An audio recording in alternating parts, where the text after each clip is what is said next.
আসসালামু আলাইকুম। আজ আমি মাংস কষা করব। তো এখানে সরষের তেল দিয়ে দিচ্ছি।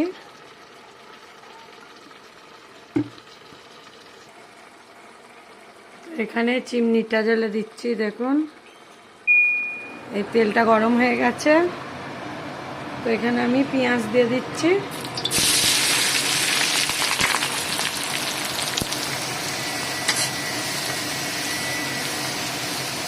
তো এটা এরকম করে নেড়ে চেড়ে নিতে হবে। এখানে চিমনির আওয়াজটা হচ্ছে।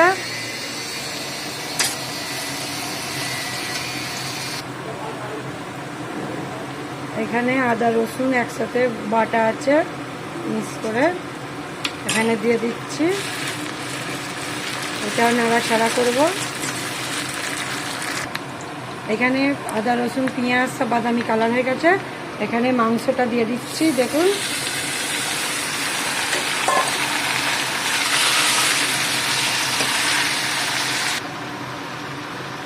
এখানে 1 চামচ নুন দিয়ে দিচ্ছি। এই নুনটা দিয়ে এই মাংসটা এরকম করে কষবো। কষে পুরো পানি বের করে ফেলবো। তারপরে পানিটা মরে যাবে, মশলা দেবো। তো এখানে এলাচ, লং, দালচিনি, তেজপাতা দিয়ে দিচ্ছি।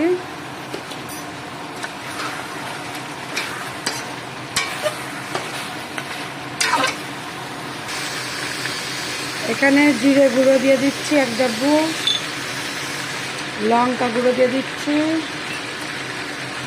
হলুদ গুঁড়ো দিয়ে দিচ্ছি, এই যে ধনে গুঁড়ো দিয়ে দিচ্ছি। তো এখানে একটু পানি দিয়ে দিচ্ছি, নাহলে মশলা পুড়ে যাবে। তো এটা এরকম করে আমি কষে নেব।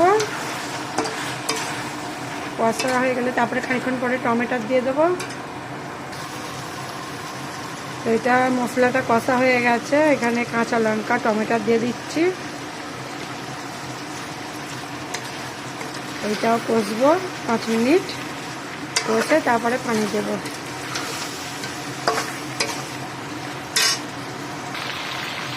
এখানে কষা হয়ে গেছে। আমি এখানে পানিটা দিয়ে দিচ্ছি। এরকম ধরে 3 কাপ পানি দিয়ে দেবো। তো মাংসটা পানি দিয়ে চাপা দিয়ে দিয়েছিলাম। এই খুলছি, দেখুন পানিটা অনেকটা মরে গেছে। এই যে কষা হতে চলছে। এখানে আমি ধনে পাতা দিয়ে দিচ্ছি।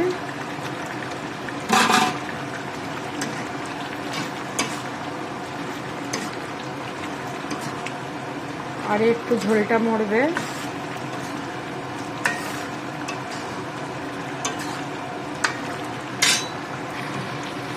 তো এখানে দেখুন তেল একদিকে আর মশলা একদিকে হয়ে যাচ্ছে। এটা কষা হয়ে গেছে। আমি গ্যাসটা অফ করে দেব। তেলটা দাঁড়িয়ে গেছে। আপনারা দেখে সাবস্ক্রাইব, কমেন্ট, লাইক করে দেবেন।